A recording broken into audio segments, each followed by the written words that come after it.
Everyone, आज हम DSSS PGT economics का जो हम एकदम जल्दी जल्दी कैसे हम रिवाइज करते हैं क्वेश्चंस को, हमारे पास आंसर भी हमें दिखाई देता है, तब हम ज़्यादा अच्छे से रिवाइज कर पाते हैं। अगर हम ढूंढेंगे करेंगे तो एक तो सॉल्यूशन हो गया, हम रिवीजन नहीं कर पाते हैं। तो इस तरह से मैंने कुछ नया करने की कोशिश की है ताकि आपको आप जल्दी से चीज़ों को रिवाइज कर सकें, आपका टाइम वेस्ट ना हो।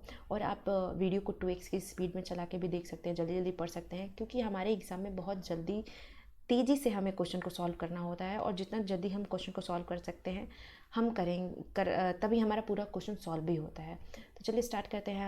अगर हमें एक स्टेटमेंट दिया है जिसमें हमें करंट अजम्पशन बताना है एचओ मॉडल का, यानी कि हेक्सर-रोलिन थ्योरम का।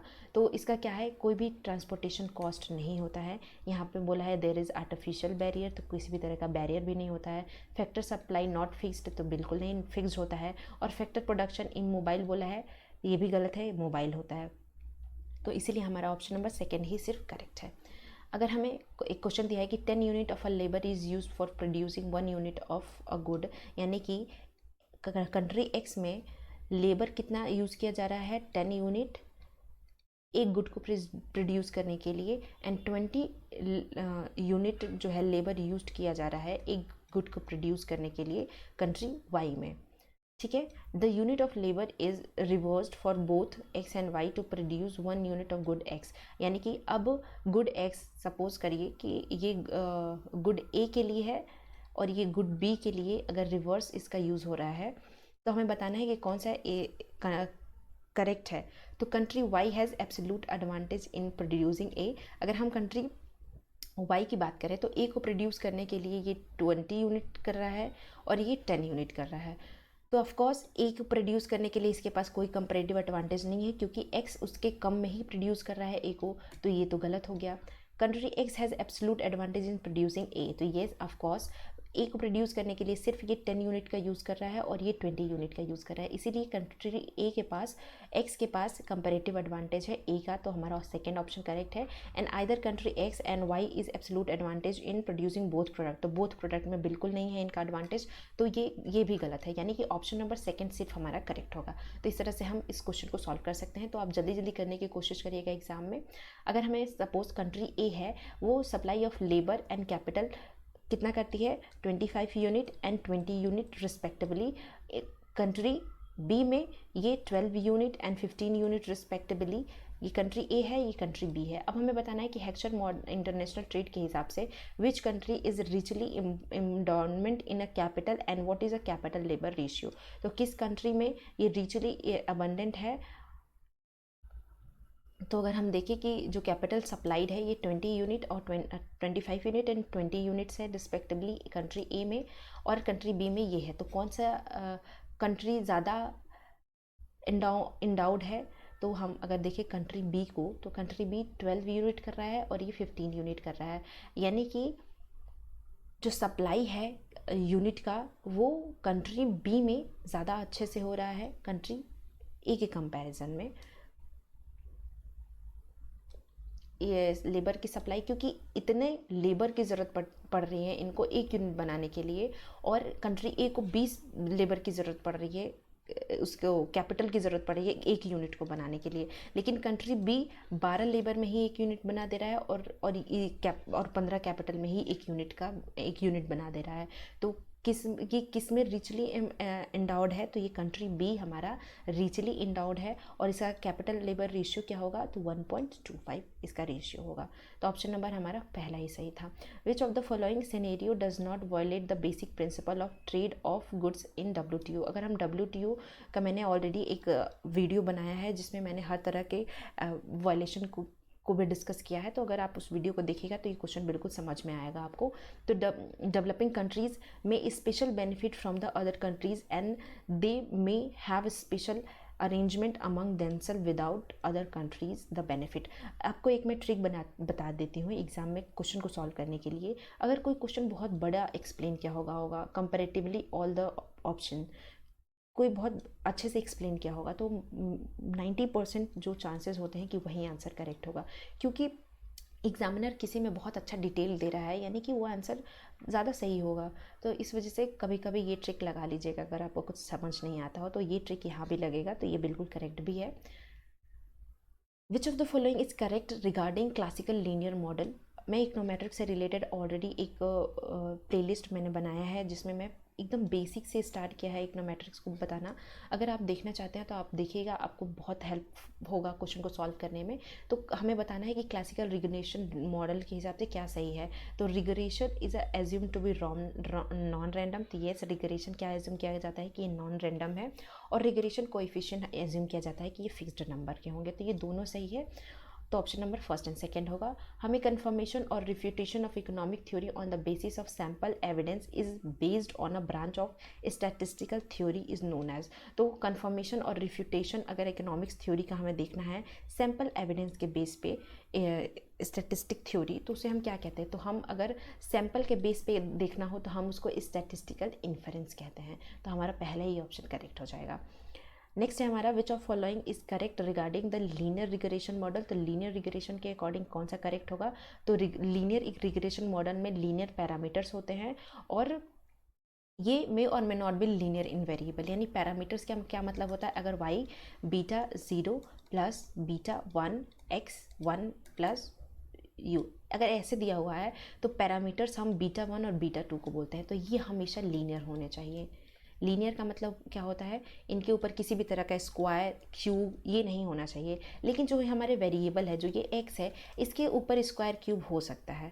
तो ये हमारा बिल्कुल सही है, ये लीनियर रिग्रेशन होता है। और वेरिएंस जो एरर है, डिस्टर्बेंस टर्म है, वो regardless of the value of x के होने चाहिए। तो ये दोनों सही है और एकदम बिल्कुल करेक्ट है। अगर हमें स्टैंडर्ड एरर ऑफ रिग्रेशन निकालना हो तो उसका फॉर्मूला क्या होता है। तो उसका फॉर्मूला होता है summation of u hat square upon n-2। इसका हम प्रूफ भी करते हैं, जिसको मैं इकोनोमेट्रिक्स के क्लासेस में कराऊंगी कि कैसे प्रूव करते हैं। नेक्स्ट है हमारा विच of following property of OLS estimator. तो OLS एस्टिमेटर कैसे होने चाहिए, वो अनबायस्ड होने चाहिए, साथ ही साथ मिनिमम वेरिएंस होना चाहिए, इसको हम एफिशिएंट भी बोलते हैं। मिनिमम वेरिएंस होना चाहिए, कंसिस्टेंट होना चाहिए, और साथ साथ इनएफिशिएंट होना चाहिए, इफिशिएंट होना चाहिए। तो ये सारा एक प्रॉपर्टी है OLS एस्टिमेटर के लिए, वो भी नॉर्मल एजम्पशन के लिए। तो ऑप्शन नंबर हमारा फर्स्ट सेकंड दोनों करेक्ट है।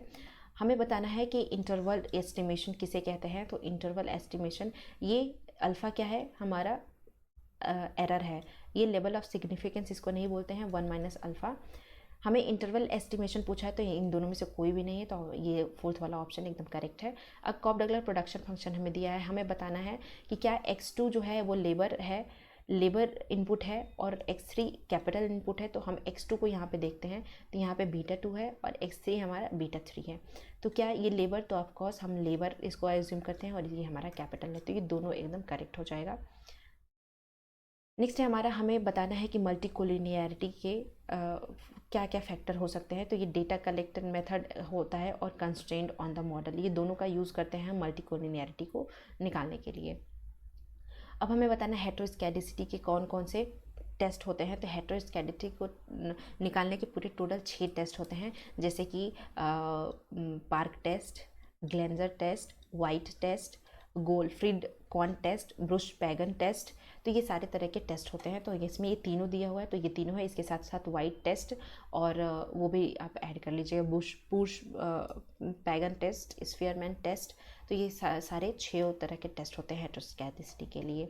विच of following is a correct regarding model specification error. तो मॉडल स्पेसिफिकेशन एरर का क्या मतलब होता है, अगर अंडर फिटिंग मॉडल है, इसका मतलब हमें जो भी रिलेवेंट वेरिएबल है उसको हमें ओमिटिंग करना है, यानी कि उसको हटा देना है। और ओवर फिटिंग में हमें अननेसेसरी वेरिएबल जब हम ले लेते हैं बहुत ज़्यादा, उसको हम बोलते हैं कि मॉडल ओवर फिट हो गया है। अंडर फिट का क्या मतलब होता है, जब हम रेलिवेंट वेरिएबल को भी हटा देते हैं तब हम कहते हैं कि हमारा मॉडल क्या है, एकदम ओवर अंडर फिटिंग मॉडल है। तो इसीलिए दोनों करेक्ट है। जब हम स्पेसिफिकेशन ऑफ एरर करते हैं तो हम 2 तरह के मॉडल को पढ़ते हैं, under fitting and over fitting. कभी सपोज करिए कि हमने अपने मॉडल में बहुत ही अननेसेसरी चीज़ों को इंक्लूड कर लिया है, तो उसको हम बोलते हैं कि हमारे मॉडल में ओवर फिटिंग चीज़ें हो गई हैं। और कभी कभी ऐसा होता है कि हम बहुत रेलेवेंट चीज़ों को भी हटा देते हैं, ओमिट कर देते हैं, तो उसको हम अंडर फिटिंग ऑफ मॉडल बोलते हैं।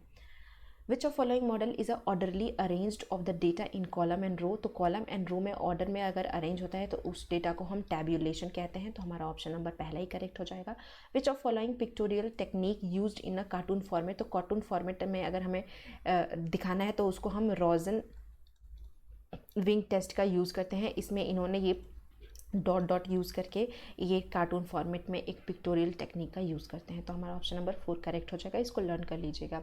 अगर कभी कभी HA के हिसाब से हमें इंटरवल बताना है डेटा को प्रिपेयर करने के लिए, तो उन्होंने एक फार्मूला दिया था I=R अपॉन 1 + 3.3 log n। तो इसको भी आप लोग एकदम रट जाइएगा, क्योंकि हम इस ऐसे क्वेश्चंस को बहुत रेयरली पढ़ते हैं, तो अगर कभी ऐसा दिखा तो आपको इसको याद कर लेना है। नेक्स्ट है हमारा, अगर बहुत सारे कार्ड प्रिंटेड हैं इंक डॉट से, तो उसको रॉजर्स टेस्ट में यूज़ किया गया था। तो कितने इंक डॉट्स होने चाहिए, तो उस पर हमेशा 10 इंक डॉट होने चाहिए, तब हम जाके इस टेस्ट को करते हैं। तो ऑप्शन नंबर 10 हमारा करेक्ट हो जाएगा। Which of following is not one of the demerit of data collected through questionnaire. तो क्वेश्चनर के थ्रू हम कौन सा डेटा कलेक्ट नहीं करते हैं, तो वो है cost increase at the number of respondent increases. क्या हमें बताना है कि डीमेरिट नहीं है, तो क्या जैसे जैसे नंबर ऑफ रिस्पॉन्डेंट इंक्रीज होते हैं कॉस्ट भी इंक्रीज होता है, तो ये इसका डीमेरिट नहीं है। तो ऑप्शन नंबर हमारा 4th करेक्ट हो जाएगा। नेक्स्ट है हमारा, और हाँ इसका क्या क्या था आपको मैं ये भी बता दूँ। इसका मतलब होता है कि जब हम डेटा कलेक्ट करते हैं क्वेश्चनर के थ्रू, तो बहुत सारे चीज़ें हमें होती हैं, जैसे कि हम ये मेथड क्या हम स्लोअर है comparison to other variable method, क्या ये सारे इसके क्या हैं डीमेरिट्स हैं। लेकिन कौन सा डीमेरिट नहीं है हमें ये बताना है। तो अगर जो रिसर्चर होंगे, रिसर्च वगैरह करते होंगे, तो उनको पता होगा, वो इजीली फाइंड आउट कर सकते हैं। तो ऑप्शन नंबर 4 हमारा करेक्ट होगा। अब हम आज का लास्ट क्वेश्चन करेंगे, विच of following is not a data adjusting method. तो हम वेट असाइन करते हैं स्केल और वेरिएबल, लेकिन फील्ड एडिटिंग नहीं करते हैं, ये एक डेटा एडजस्टिंग मेथड नहीं होता है। तो ऑप्शन नंबर 4 हमारा करेक्ट हो जाएगा। आई होप ये मैं सिर्फ और सिर्फ रिवीजन के पर्पज़ से बनाई हूँ, क्योंकि ऑलरेडी आपने बहुत पढ़ लिया होगा, तो आप इसको 2x की स्पीड में करके आप इसको देखिएगा, आपके लिए बहुत इंपॉर्टेंट है। आई होप आप लोगों को वीडियो अच्छी लगे हो तो सब्सक्राइब, लाइक एंड शेयर ज़रूर करिएगा। Thank you so much.